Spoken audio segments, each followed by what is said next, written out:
Hi guys, welcome back to my YouTube channel. જય Mataji, good morning. કેમ છો તમે બધા? આઈ હોપ મજામાં જ હશો અને મજામાં જ રહેજો. તો અત્યારે વાગ્યા છે સવારના 9:30 અને નાહી ધોઈને મંદિરની પૂજા અને આવું કામ થઈ ગયો છે. અને હવે મારે જવું છે મંદિરે દર્શન કરવા. આજે સોમવાર છે એટલે શિવ મંદિરે જવાનું છે. તો ચલો આપણે દર્શન કરી આવી.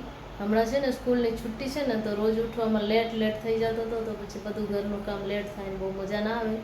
એટલે આજે જલ્દી ઉઠીને બધું કામ નિપટાવી લીધો છે અડધો ઘરનું. અને હવે મંદિરે જવું છે દર્શન કરવા. દર્શન કરી આવી. બન્યા રહેજો મારી સાથે વિડીયોમાં. બાકીનું કામ છે એ પછી કરશું.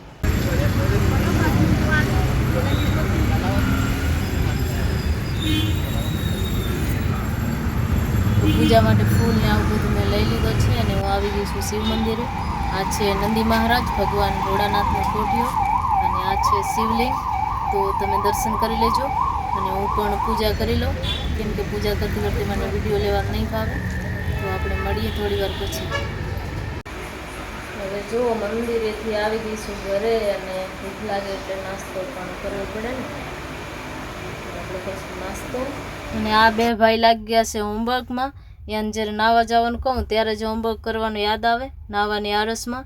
અને અત્યારે તો છૂટી છે તો મજા આવે ત્યારે ઉઠવાનું અને મજા આવે ત્યારે નાહવાનું. Bicycle.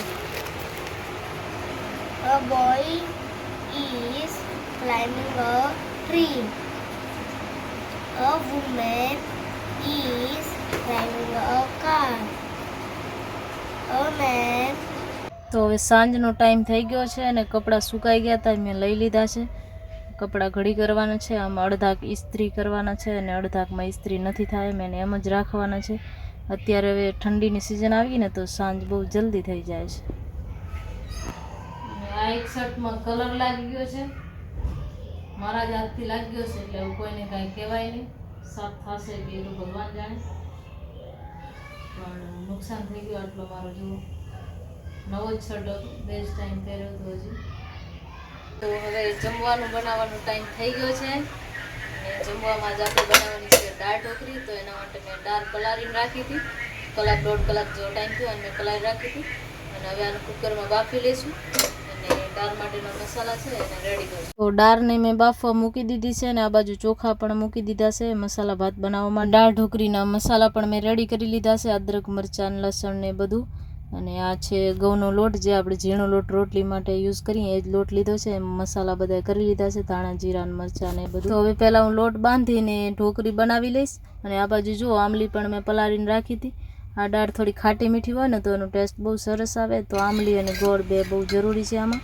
તો જો મારી દાળ પણ બફાઈ ગઈ છે ને હવે હું દાળને વઘારી લઈશ. આ બાજુ ઢોકળી પણ મેં રેડી કરીને રાખી છે, જે આપણે ઘઉંની રોટલી બનાવીએ એ જ બનાવીને કટ કરી લીધી હતી.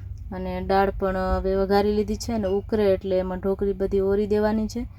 અને આ દાળમાં છે ને પાણી થોડું વધારે જ હોય, કેમ કે આમાં ઢોકળી આપણે આમ જ પકવવાની હોય, કાચી હોય એટલે.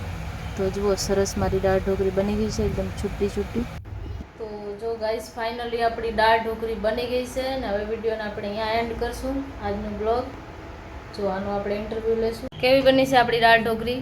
દાળ ઢોકળી તો મસ્ત બની છે, ઓની ગરમ મસ્ત નાઈસ. આ હારો છે.